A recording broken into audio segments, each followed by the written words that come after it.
তো দেখো অ্যামাজন থেকে প্রথম পার্সেল নিলাম। এটা ফটো তুলি, এই দেখো অ্যামাজন। তাকাও ফটো তুলি। তো এবার পার্সেলটা খুলছি, দেখো।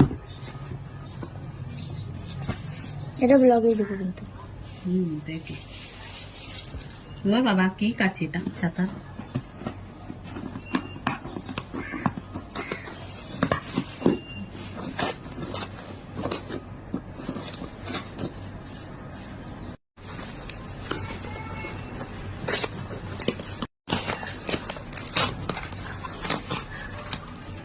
এই যে এটা হচ্ছে ক্লে দিয়ে বানানোর পরে যে একটা মানে ক্লে হোক বা শুধু কোনো ক্লে না, মানে তোমার ফেব্রিক কালার দিয়ে কিছু বানালে তার উপর থেকে এই একটা মানে জল টাইপের ওয়াটার কিছু একটা জিনিস, এটা আমি ঠিক জানি না, দেওয়া হয়। এই যে নামটা দেখে না